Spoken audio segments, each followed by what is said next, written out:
Скъпи приятели, днес ще ви покажа как се сменя филтър на Mercedes CLK бензинов. Как се сменя бензиновия филтър и къде се намира.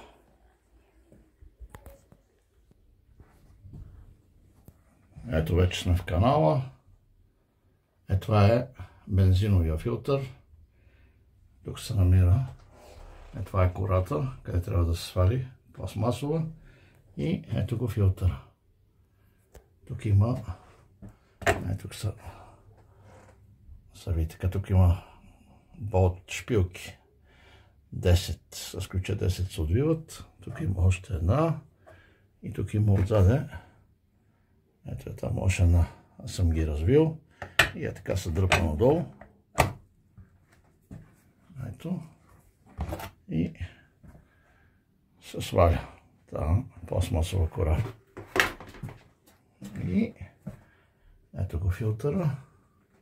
Тук от помпата, тук се развива скобичката, това маркуче, тук се развива. И ето тук. И ето това е стария филтър. Сега ще го развиеме и ще го смениме. А тук отдолу има ето едно болче с кръстата отверка.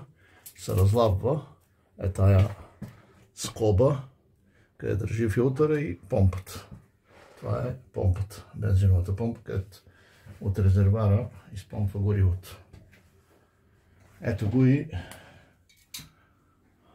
новия филтър.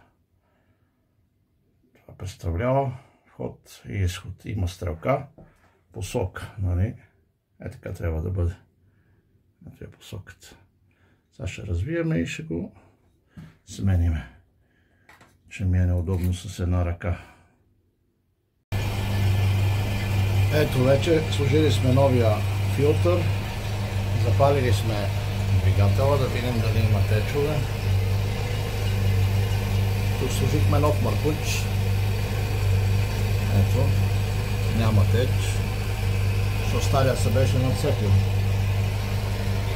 И тук сложихме нов маркуч. Ето го. И тук няма теч.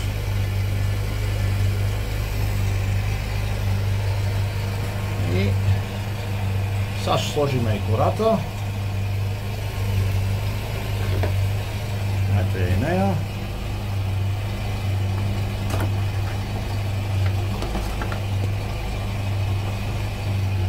И това е за днес, скъпи приятели. Ще се видим в следващото видео.